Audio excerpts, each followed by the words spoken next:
when we create content, when we start to speak a lot, the beautiful benefit of that, which is it becomes a journey in self-discovery.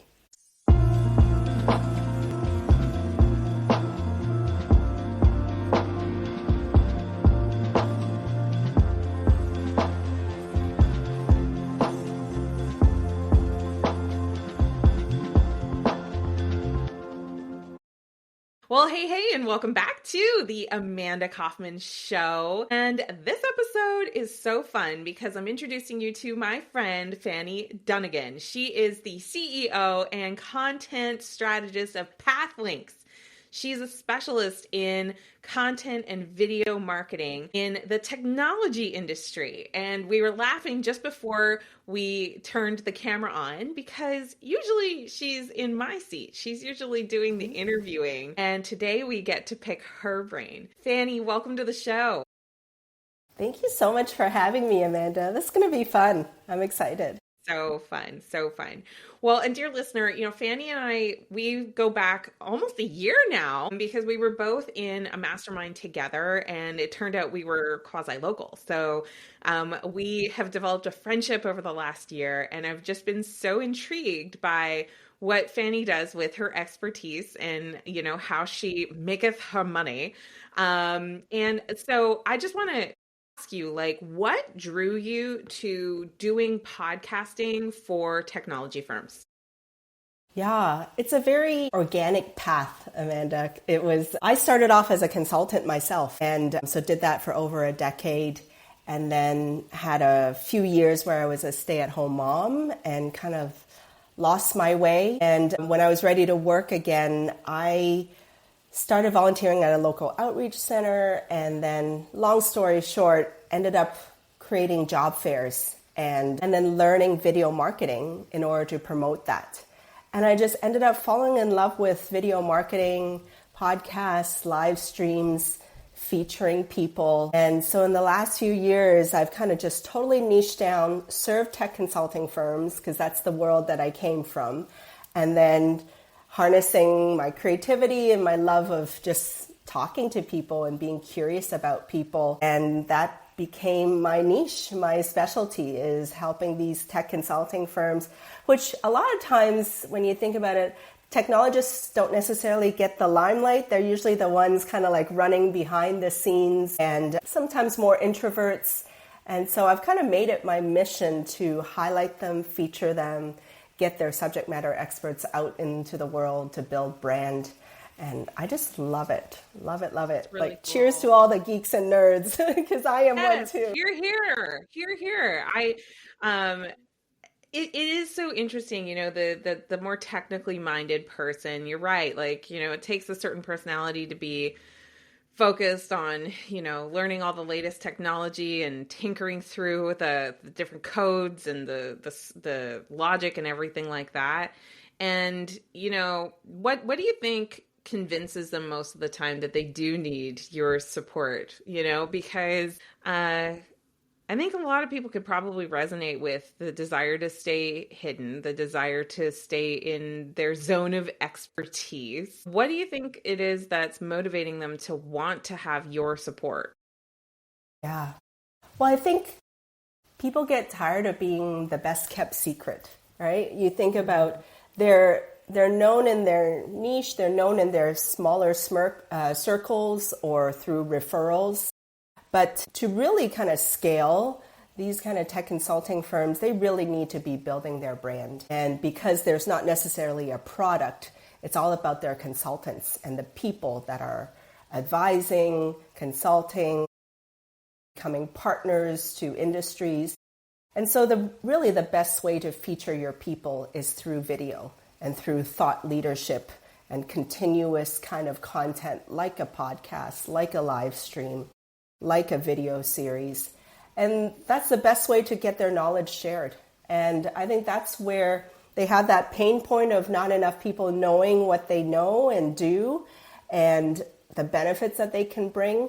And then video helps them do that at scale. And a lot of times they're the smartest ones in the room, but they may not be the best at kind of showcasing themselves. And so Sure. myself and my team, we're here to do that, to kind of shine a light on them. Someone once asked me if I was a inanimate object, what would Pathlinks be?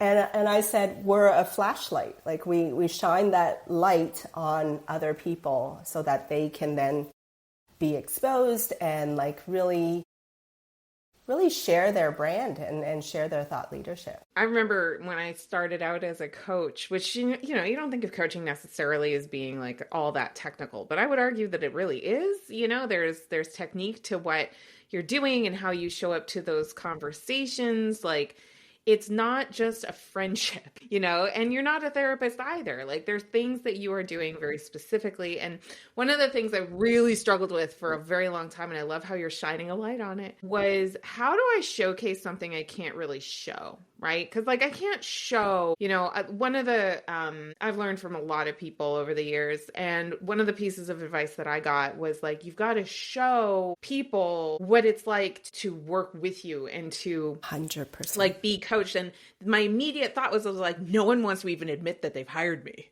You know what I mean? Like, it's a very, yeah, people are pretty private about it. And it's the same thing with like these technology companies, right? Like they're doing proprietary-ish, and they're doing things that have very specific use cases and they're solving very particular problems. So can you talk a little bit more about how do you showcase something you can't show?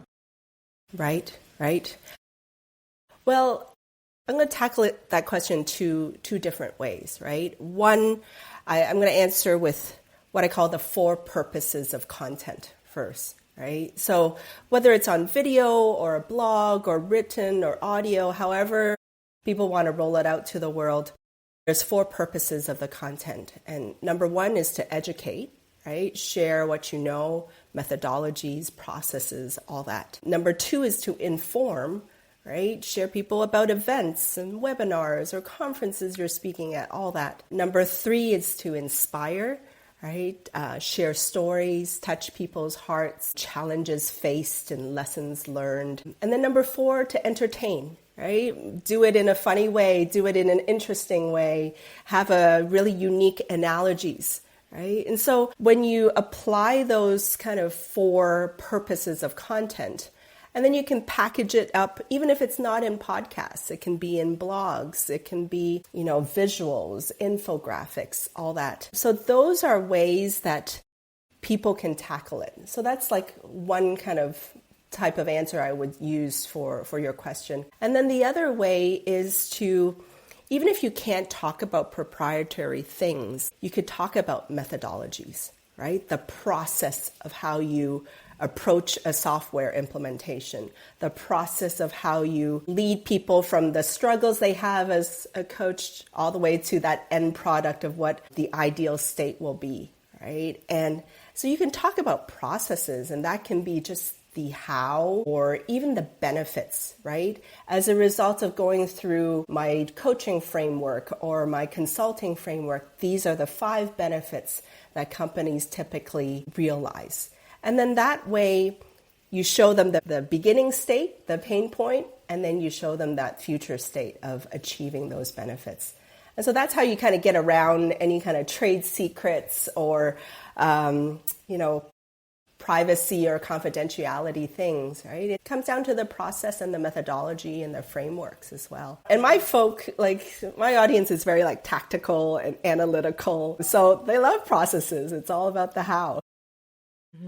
Yeah, that's so good. And, I thought of it like, I love the letter P because it just lends itself to frameworks. But as you were sharing about your perspective there, I was also thinking, I'm like, you can also demonstrate principles, right? Which are like your ideals or your ideology, what are some of the principles by which you operate? Because people when they're reading content or viewing content or consuming content in general, they're making a comparison and they're making a judgment, right? And, if you can demonstrate your principles of like what actually matters to you, that's pretty cool. And I think the other P that came to my mind was priorities. If you can share like what your priorities are, that's another way that people can kind of evaluate, your brand and like who you are and what you stand for. And like when I think about our shared coach, it's like we probably picked him because of how he demonstrated his priorities and the principles that he talked about. And yes, he also taught process. He has that throughout his content as well. I think that's a really great point. So what's the question that nobody ever asks you about doing podcasting that you wish they would? It's not that they don't ask me, but I think they don't prepare for it. And that is that you have to go into it with a long-term view, right? It's not that you have 3 episodes and then suddenly you're going to land all this clients and prospects. You might have some drips and leads, right? But podcasting, live streams, whatever series you're on, think of it as a long-term game. And you need that consistency. You need that continual content machine in a way. But the beautiful thing about podcasts or any kind of series is that you do it once, you record a 1-hour show, even a 30-minute show, and that becomes kind of like the nucleus of content. And then from there, you can chop it up into little clips, a blog, a post, an audio, visuals, infographic. So one 1-hour podcast or episode can become 20, 30 pieces of content. And that's where the magic happens. Yeah. Right. Yeah. And these consulting firms, they're busy, right? They need their consultants to be billable. So we can't always grab their time and have them sit down for like a half-day shoot or something like that. But they can sit down for a 1-hour shoot. And then from there, we can just repurpose it in all these multiple ways. And then having that consistency throughout, right? Year after year, having that build that audience, build that community. And so I think it's reminding people that it's an investment. It's a long-term game, and it's not an overnight turnaround or success. Yeah. And it helps too to realize that podcasting, content in general, and when I say content, I mean like podcast videos, webinars, courses, books, right? Anything that you do to convey knowledge. Yeah. Even now AI, right? Like people are building their own AIs and things like that, apps, right?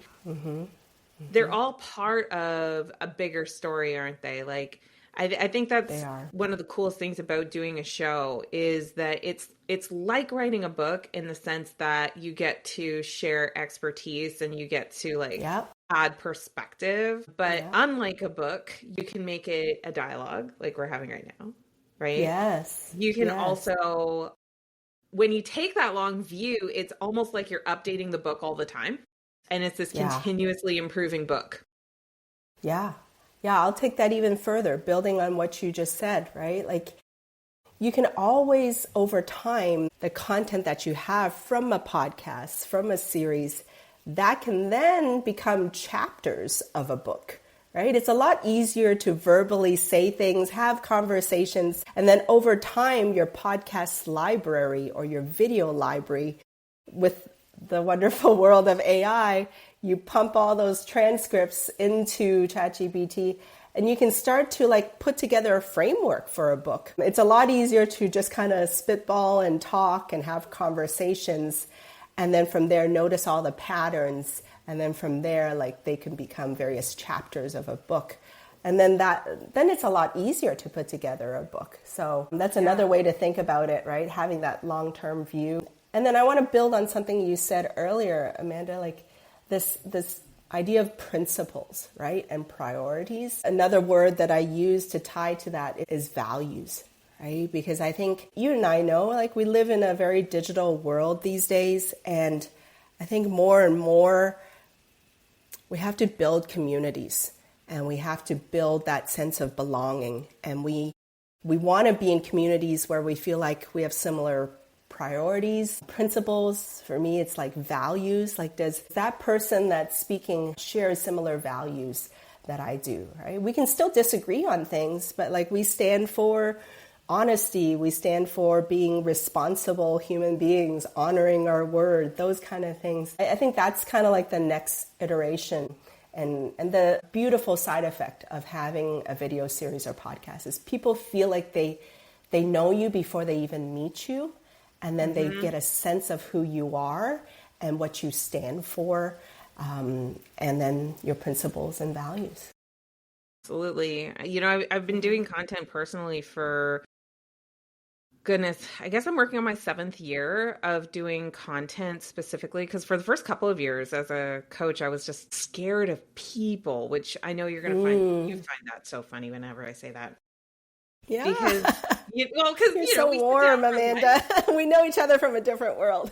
Exactly. It's like, Amanda, can't shut up. But there was another time where I was I was really insecure because I was leaving the corporate world and I didn't have that big brand behind me. And I didn't have, the fancy pants associations just by virtue of working for that particular company. And so, for a couple of years, that really threw me for a loop. And all I wanted to do was just only talk to people that I felt were extremely safe in very safe environments. And I just did not feel safe. I didn't feel safe. And it strikes me that with content and doing podcasts and video and things like that, especially if you're dealing with a professional who is so busy, like you said, they can't take half a day to do the content. They don't have that luxury of time. What are some techniques or what are some of the things that you do to help them shine and bring their genuine best to the content that they're doing when you're working with them and you have such a short window to be able to activate that? Right. It all comes down to the questions, right? The questions you ask. And the questions are also, I have a long-term view that the questions follow a narrative, right? And a lot of times I tie questions into the order that, have you heard of Joseph Campbell, The Hero's Journey, right? That kind of storytelling, right? The Star Wars, right?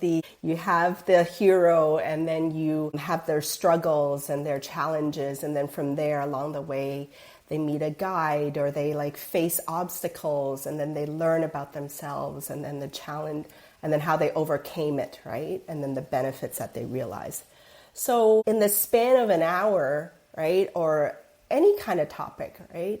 If you form your questions in that kind of story arc, right? Starting from challenges through overcoming things and then lessons learned and then benefits, that applies to anything, right? Storytelling applies to technology, applies to coaching, applies to manufacturing even, right? It all ties together. So it comes down to the questions. And if you ask the questions as if they're questions that they would have along a customer journey, along a story kind of journey, then that in itself lends itself to a great narrative for the show, right? And so we spend a lot of time on the questions. And then from there, as they answer them, we find that that's a lot more comfortable if somebody's asking them a question versus them kind of reading from a script or just staring at a lens and trying to talk. Whereas if it's a dialogue back and forth, it makes it very seamless because they're all professionals. They know how to talk to clients all the time. So when we form it in the form of a conversation,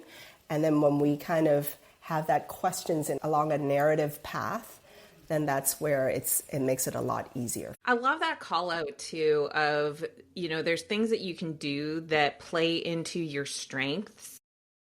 And then you can build from that strength to become even better and better and better.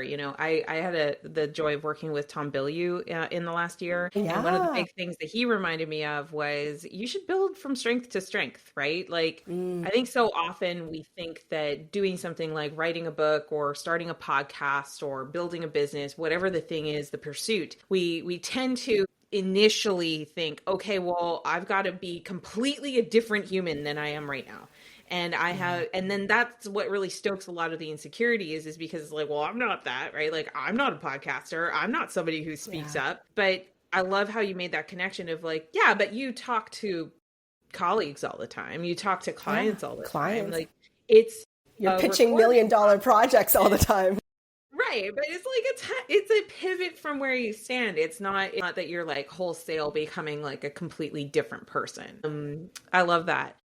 So Amanda, if I may add real quick, like, I think one thing, and I think you probably have gone through that as well, I know I have, is when we create content, when we start to speak a lot, I think the beautiful benefit of that, which is it becomes a journey in self-discovery.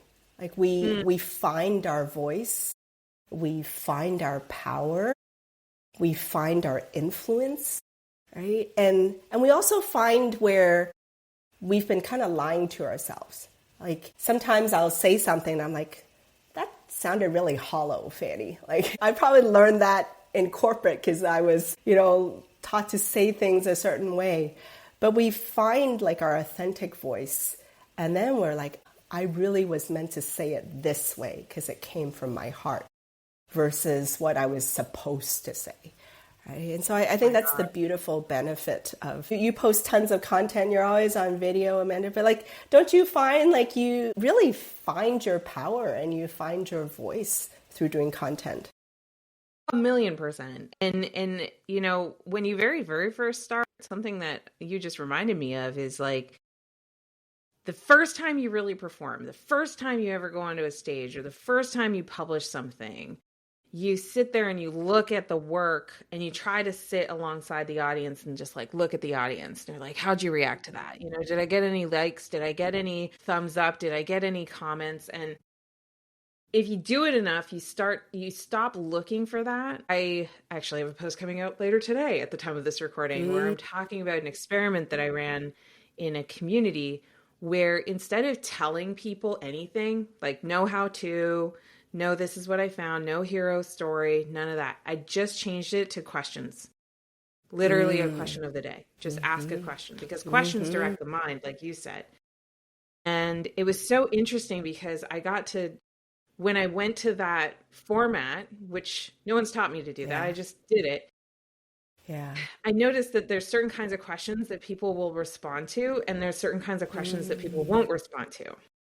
And there's patterns in that.